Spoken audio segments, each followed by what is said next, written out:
भगवान को पा सकती है। और खाली भगवान ही नहीं, संसार की हर चीज वो पा सकता है जो तपस्या करना जानता है। और एक बात नोट कर लो, बिना तपस्या के कोई चीज नहीं मिलने वाली, कोई चीज। अगर आपके जीवन में कुछ उपलब्धि हासिल करना चाहते हो तो थोड़ा सा तपस्या का अभ्यास करो। तपस्या माने क्या होता है? तपस्या माने एक तो होता है वो पत्ता उत्ता खाना और एक पांव पे खड़े होना, वो दूसरी तपस्या है। तपस्या माने होता है पुरुषार्थ, तपस्या माने होता है सहन शक्ति, कुछ सहते हुए जो पुरुषार्थ करता है। तकलीफ किस काम में नहीं है जी? हम कथावाचक जब बने थे तो क्या आराम से बने थे क्या? अब आज आपको दिखाई पड़ रहा है ना, ये हमारे पीछे 20 साल की तपस्या लगी हुई है।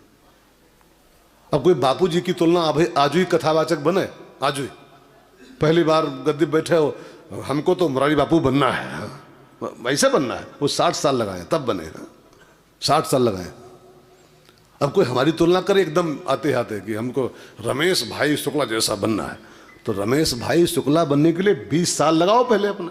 मैंने 20 साल लगाए हैं, 20 साल लगाइए तब यहाँ पहुँच पाओगे।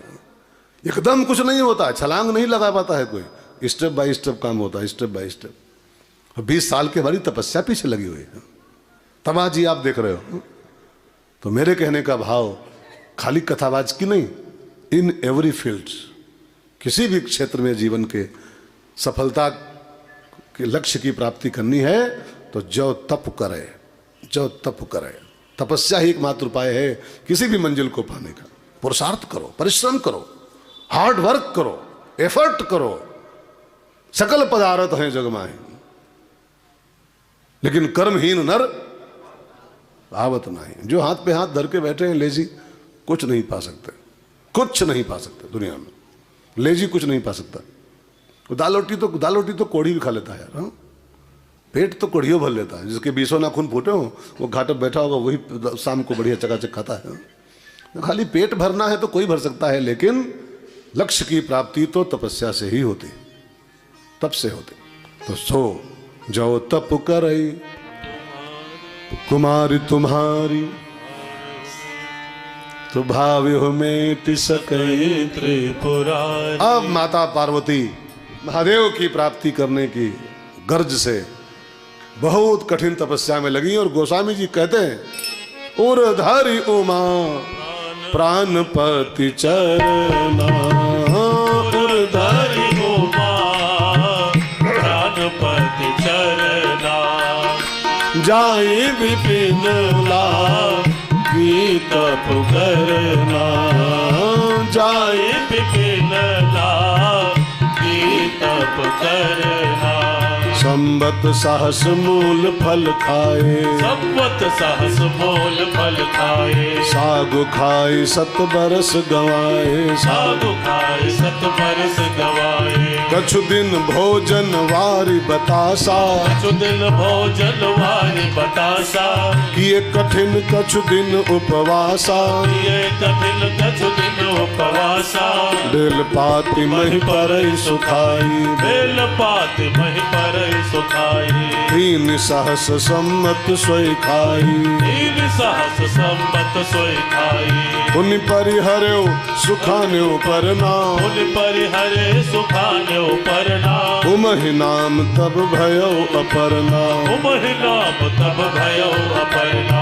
माता भवानी महादेव की प्राप्ति के लिए जाए विपिन जंगल में गई और लागी तप करना। बड़ी कठिन तपस्या करने लगी, भजन करने लगी। लेकिन भजन के दौरान तपस्या के साथ माता जी का भोजन लिखा है, क्या खाती थी वो, तो लिखा है संबत साहस मूल फल खाए। मैया कंद मूल फल खा रही है, सात्विक आहार ले रही है और भजन कर रही है। ये सूत्र है मानो रामायण का दिया हुआ कि भजन की सफलता के लिए, साधना में सफलता पाने के लिए भोजन की शुद्धि एक अनिवार्य सिद्धांत है। और मेरी आपसे विनती है, खास करके चित्रकूट में जब हो तब आप तपस्या कर रहे हो, ये तपोभूमि है। अत्र प्रिया निज तप बलानी, जिस गंगा जी को लाने के लिए रघुवंश की 3 पीढ़ियां लगी थी, उसी गंगा जी को, भगीरथी को, मंदाकिनी जी को माता अनसुईया 2 मिनट में लाई थी तपस्या के दम पर। उस धरती पर आप बैठे हो, 2 मिनट में तपस्या का फल मिलता है यहाँ पर, 2 मिनट के अंदर। लेकिन उसका फल पाने के लिए भोजन बहुत सात्विक होने की दरकार है, डिमांड है इस धरती की। यहाँ आए हो, साधना करने आए हो, तो भोजन पर थोड़ा ध्यान दे लो। और मैं तो आपसे विनती करूं, चित्रकूट में ही नहीं, यहाँ तो खाली सीख के जाओ, आगामी दिनों में ख्याल रखो, भोजन सात्विक करो। अपने मुंह में, अपने पेट में ऐसा कोई आइटम आने मत दो जो अलाउड नहीं है शास्त्रों में, निषिद्ध है। जो निषिद्ध भोजन का करना अपने भजन को दफन कर देने के समान है। आपकी साधना सब दफन हो जाएगी, उसका कोई परिणाम नहीं आएगा जीवन में। इसलिए मेरी हार्दिक विनती है, भजन की सिद्धि पाना चाहते हो तो भोजन शुद्ध करो, भोजन शुद्ध करो। रामायण में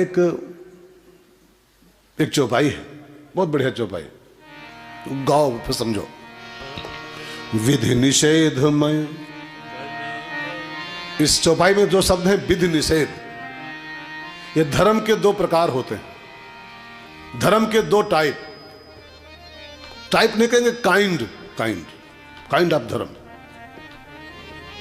विधि माने होता है अलाउड सिद्धांत, ये अलाउ है, ये करना चाहिए, ये करना चाहिए, ये करना चाहिए, इट मीन्स विधि, ठीक है।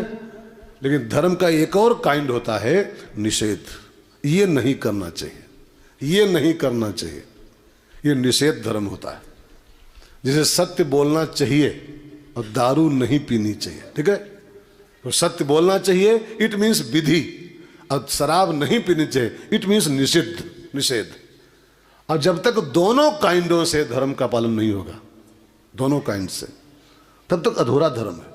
खाली शास्त्रों के वो भाग मान लो कि ये करो, ये करो, ये करो, ठीक है, लेकिन शास्त्रों में एक भाग और भी, ये मत करो, ये मत करो, ये मत करो, ये मत करो, और उस पर ध्यान न दो, तो आपका धर्म वो फिर विकलांग धर्म है। फिर उसको रामभद्राचार्य जी के स्कूल में भर्ती कराओ पहले कुछ दिन के लिए। हाँ, उनका जो विद्यालय है विकलांग वाला, वो हैंडीकैम धर्म है वो।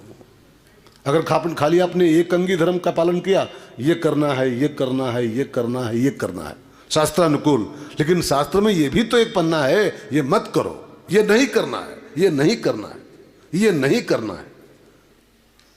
तो दूध पीना है लेकिन शराब नहीं पीना है। दूध पीना धर्म है, शराब पीना अधर्म है। दोनों पेय पदार्थ हैं, लेकिन एक का पीना धर्म, एक का पीना अधर्म। ये काम करना धर्म, ये काम करना अधर्म। तो विधि निषेध दोनों का ध्यान रखते हुए जब हम धर्म का फॉलो करते हैं, तब हम सच्चे धर्मात्मा कहलाते हैं, पूर्ण धर्मात्मा, ठीक है ना।